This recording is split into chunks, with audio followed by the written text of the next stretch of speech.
Salut, c'est Watman. Aujourd'hui, petite vidéo particulière qui va changer de d'habitude. Donc, pas de mécanique moto aujourd'hui, ni voiture. Aujourd'hui, je vais fabriquer des manches de couteaux pour modifier deux couteaux au Pinel carbone, donc pas en inox, hein, c'est une lame au carbone. De manière à faire un petit cadeau personnalisé pour mon papa et puis pour le papa de ma femme. Donc c'est parti, je vais travailler sans plan, comme d'habitude j'ai envie de dire, avec des petites prises de cote quand même par-ci par-là pour la bague, et puis pour la profondeur et la largeur de la rainure. Donc il y aura du tournage, du fraisage, un petit peu de meulage, et puis on va voir ça à mesure. Donc c'est parti.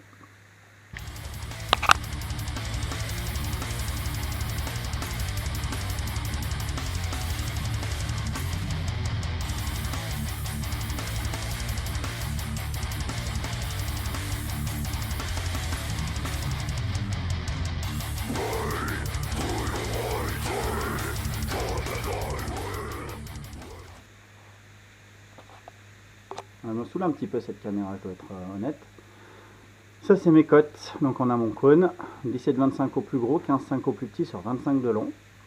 Le manche fait 24 de diamètre au plus grand sur 130 de long. Donc maintenant on va aller sur le tour pour couper le métal, l'aluminium et puis attaquer.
« 24 à peu près.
Ok.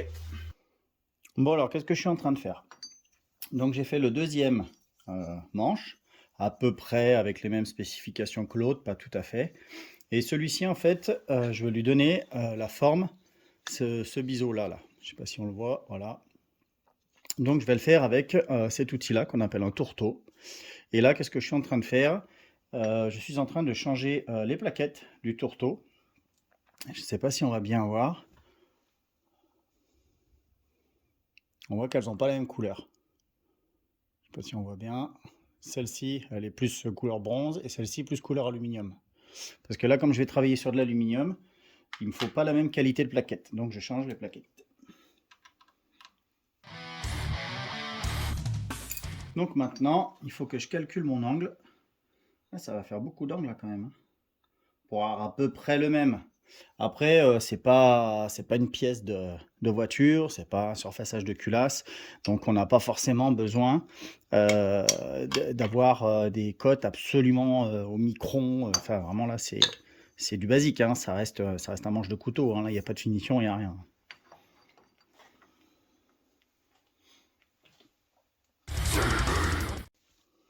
Voilà, donc c'est tout fixé. J'ai essayé de donner à peu près l'angle d'origine, on verra ce que ça donne. C'est bien fixé, c'est bien serré, en espérant que ça bouge pas, parce qu'on n'est pas à l'abri d'un accident. Je n'ai pas fait forcément un montage hyper sécurisé, mais bon. Maintenant, on va faire la hauteur.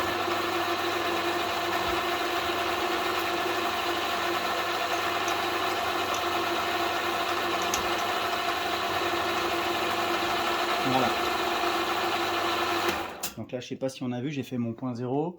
Donc sur ma visu, je règle ma hauteur à 0. Et je vais faire des passes de...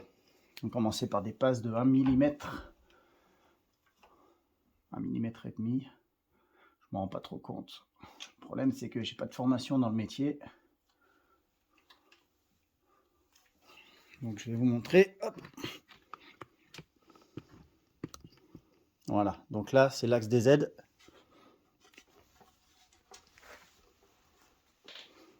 L'axe des Z, et je suis descendu de 1,59. Donc on va voir si c'est pas trop. On verra bien. Je vais peut-être mettre la caméra différemment pour qu'on voit mieux.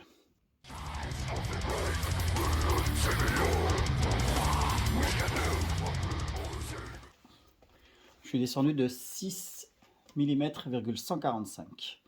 Donc j'ai plus qu'à recommencer de l'autre côté.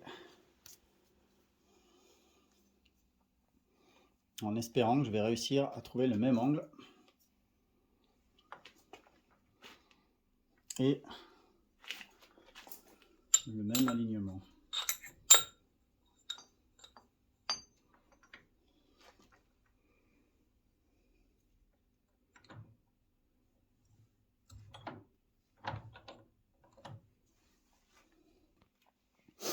Bien. Alors l'idée, c'est que je me suis rendu compte que mon angle là, il était quasiment à 90 degrés. Vraiment, donc 45 chacun. Donc, pour être bien là, il faut que cet angle-là soit vertical.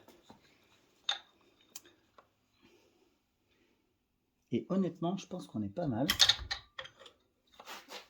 Parce que quand je mets, je ne sais pas si on voit bien, quand je mets le manche d'origine juste à côté, et ben cette surface plate là, elle est complètement alignée avec mon accordéon qui est derrière. Donc je pense qu'on est bien. Donc je vais faire mon point zéro.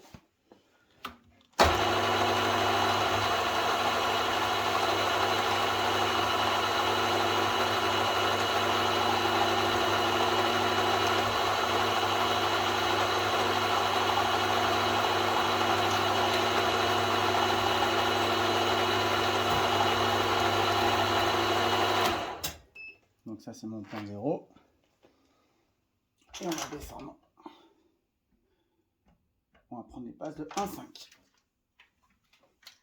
Et c'est parti.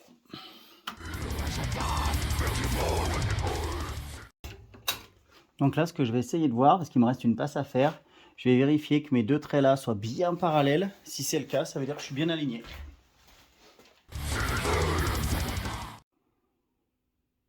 Oh, on est bien. On est vraiment, vraiment bien. Je suis très content. Allez, ben on redescend. On redescend à 6,45 et on fait la dernière passe.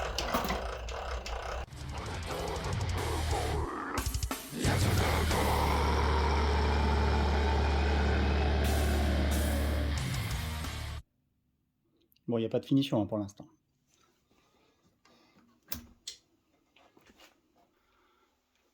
Alors, je ne sais pas si j'avais montré pour hier, pour la finition.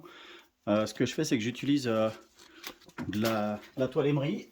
Alors, en l'occurrence, elle est circulaire parce que c'est ce que j'utilise sur ma ponceuse pneumatique. De différents grains. Là, j'ai 150 et 250. Et puis à la fin, je termine avec ça, que certains reconnaîtront. Bien pratique pour les casseroles. Donc je fais tourner tranquillement, je fais attention que la pièce ne se détache pas, il n'y a pas de raison, j'ai la contrepointe. Mais bon, on ne sait jamais. Et puis je passe tout bêtement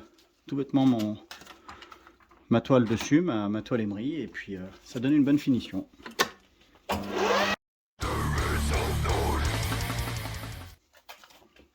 Voilà, donc là c'est pas nickel hein, bien sûr, mais on va faire la finition nickel. Donc on voit bien la différence de finition. Donc là je vais la reprendre par le bout conique, donc c'est pas idéal.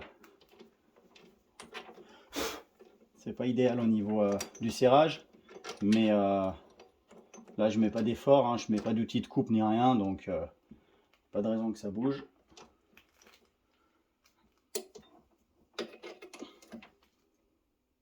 Et puis je vais diminuer un tout petit peu la vitesse et on sera pas mal.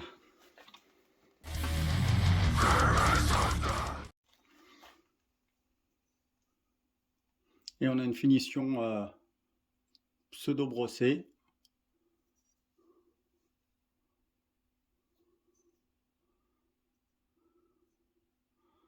Donc c'est pas trop mal.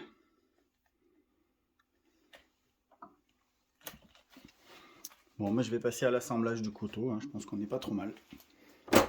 Bon alors je me suis rendu compte que j'avais oublié juste un tout petit truc qui est embêtant, c'est que pour le remonter, il faut percer le trou de l'axe de la lame.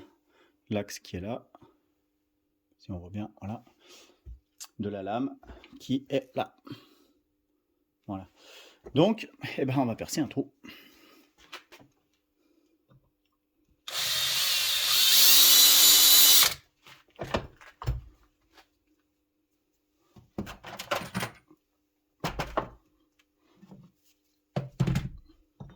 Un petit calage des familles, parce que comme j'appuie, ça s'enfonce. Voilà, donc ça c'est un calage, ce qu'on appelle un calage professionnel, homologué par l'Union intersyndicale et européenne des branleurs.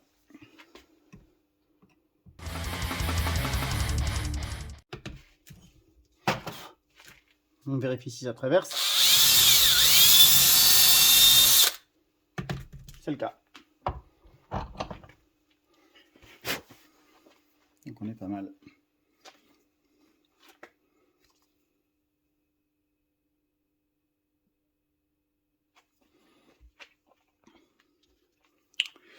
Donc maintenant, on va vérifier que la lame se présente bien en face, parce que ça, c'est pas gagné. Parfois, ça force un peu, et c'est le cas. Je vous montre. Elle se met pas tout à fait en face. Donc on va travailler un petit peu sur le trou là. Tout en délicatesse, parce que c'est ça que j'aime. La délicatesse, ça me connaît.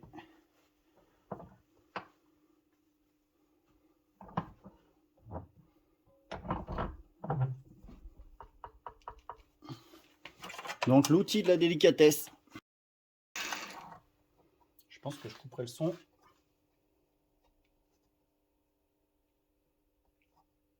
Là, on a l'air pas mal. Vous allez me dire ce que vous en pensez. Hein, on a pas mal. On va essayer de mettre l'axe.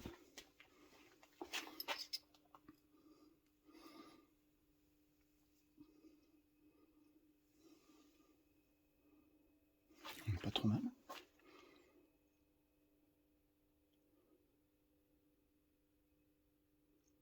J'arrive pas à aligner le trou avec la caméra, mais... Donc pour info, le trou, c'est du 3 mm. Ça intéresse personne.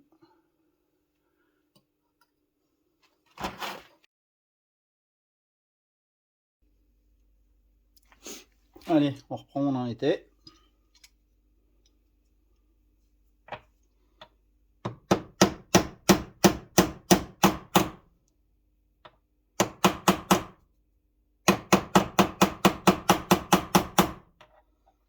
On va mater en face. Pour pas que l'axe s'en aille. Et on a une lame.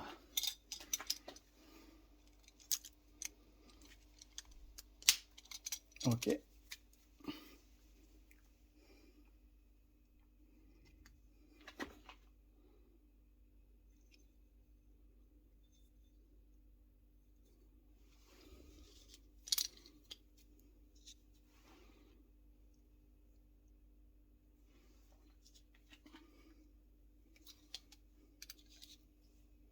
Je vais enlever le scotch. Donc comme je disais au début, c'est une lame au carbone. Ça veut dire que c'est un acier au carbone, c'est pas un acier inox. Donc c'est un petit peu plus adapté, on va dire, pour avoir une coupe qui dure longtemps. Après, l'inconvénient, c'est que si on ne le nettoie pas comme il faut, et ben la lame se met à rouiller. Sauf qu'on s'en fiche parce que nous on est des vrais. Et comme c'est un couteau qui va servir à couper du saucisson, et ben on laisse le gras du saucisson sur la lame et comme ça elle rouille pas. Voilà. C'est ça qu'on fait chez nous. J'espère que ça leur fera plaisir. Donc là je pense que la dernière étape, voilà. Opiner le carbone. Je pense que la dernière étape, putain, je me tâte à faire une entretoise parce que c'est un peu large là. La lame elle a tendance à bouger un tout petit peu sur son axe. Donc ouais, la dernière étape, je me tâte à graver les initiales de mon papa là. Voilà. Et donc ouais, j'avais pas montré le deuxième qui est un tout petit peu différent. Hop. Donc en fait lui je lui ai fait pas tout à fait la même forme, la même finition. Je vais peut-être passer un petit coup de lime là d'ailleurs parce que je trouve que c'est un peu rugueux. Et puis voilà. On va enlever aussi le scotch pour montrer. S'il n'aime pas se couper, c'est que ça coupe, c'est bestiole.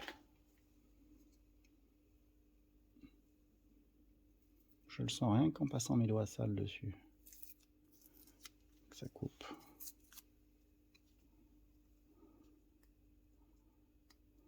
Voilà.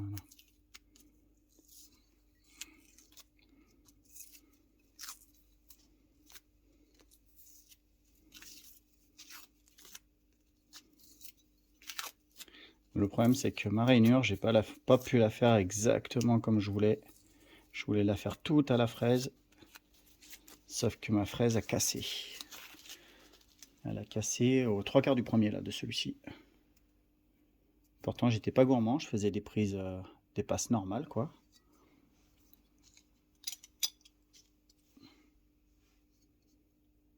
Je faisais des passes normales et donc là, je mettrais peut-être les initiales du beau-père. Je verrai ça. Voilà. Et ben, j'espère que ça vous a plu. S'il faut, je mettrai une petite photo en générique des 2 pièces avec les initiales, donc vraiment en configuration terminée.